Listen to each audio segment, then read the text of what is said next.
চলছে চলবে, এই রাসায়নিক সার অবিলম্বে দিতে হবে, তার দাবিতে পথ অবরোধ চলছে চলবে, চলছে চলবে। বর্ষার শুরু থেকেই চলতি বছর নিম্নচাপের জেরে ভারী বৃষ্টি হয়েছে বাঁকুড়া জেলায়। এর জেরে এবার আমন রোপণের তোড়জোড় শুরু হয়েছে বাঁকুড়া জেলা জুড়ে। কিন্তু তার মাঝেই বাঁকুড়ার খাতড়া ব্লক জুড়ে শুরু হয়েছে রাসায়নিক সারের কালোবাজারি। স্থানীয় কৃষকদের দাবি, ন্যায্য মূল্যে সার না মেলায় কালোবাজারি থেকে আসল দামের তুলনায় অনেক বেশি দরে তাদের রাসায়নিক সার কিনে চাহিদা মেটাতে হচ্ছে। বারংবার বিষয়টি কৃষি দপ্তরে জানালে কৃষি দপ্তর কৃষকদের হাতে একটি করে টোকেন ধরিয়ে দিয়েছেন। সেই টোকেন নিয়ে সারের দোকানে গেলেও মিলছে না রাসায়নিক সার। অবিলম্বে রাসায়নিক সারের কালোবাজারি বন্ধ ও প্রতিটি কৃষককে ন্যায্য মূল্যের রাসায়নিক সার সরবরাহ করার দাবিতে সকাল থেকে খাতড়া দেদুয়া মোড়ে বাঁকুড়া রানীবাঁধ সড়ক অবরোধ করে বিক্ষোভ দেখাতে থাকেন স্থানীয় কৃষকেরা। পরে খাতড়া থানার পুলিশ অবরোধস্থলে হাজির হয়ে আলোচনার মাধ্যমে সমস্যা সমাধানের আশ্বাস দিলে অবরোধ উঠে যায়।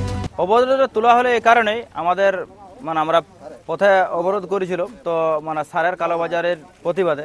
তো আমাদের লোকাল খাতড়া আইসি সাহেব উনি এসেছিলেন।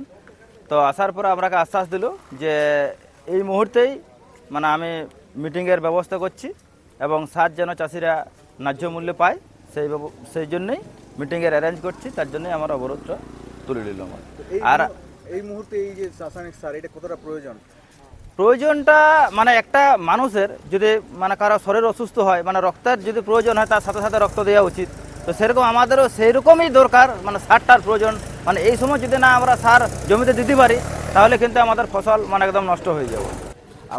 আমাদের আজকে অবরোধটা ন্যায্য মূল্যে রাসায়নিক সারের দাবিতে। এই ন্যায্য মূল্যে রাসায়নিক সারের দাবিতে খাতড়ায় মহকুমা যিনি এডিএ অ্যাডমিন সাহেব আছেন, ওনাকে আমরা গত 11 তারিখ একটা স্মারকলিপি জমা দিয়েছিলাম যে খাতড়া এলাকায় প্রচুর রাসায়নিক সারের কালোবাজারি হচ্ছে। এই চাষের মরশুমে কালোবাজারি হচ্ছে, তাহলে এই রাসায়নিক সারটা বেশি দামে চাষিদেরকে কিনতে হলে চাষিরা এমনিতেই ক্ষতির সম্মুখীন হচ্ছে, তাহলে কী করে চাষ করবে? তাহলে এই পরিস্থিতি আমরা জানাইছিলাম যাতে চাষে কালোবাজারিটা রাসায়নিক সারের না হয়। তো উনি সেরকম কিছু ব্যবস্থা করেন নাই। তার পরিপ্রেক্ষিতে আমরা গত পরশুদিন আবার গেছিলাম। তখন যে চাষি গেছিল মোটামুটি আমরা 150-200 জন চাষি গেছিলাম ওনার কাছে। তো যাওয়ার পরে সেই চাষিদেরকে উনি কুপন দিয়েছেন যে রাসায়নিক সার পাই যাবেন, কোনো চাপ নাই, আপনাদেরকে কুপন দেওয়া হচ্ছে, এই কুপন নিয়ে দোকানে চলে যান।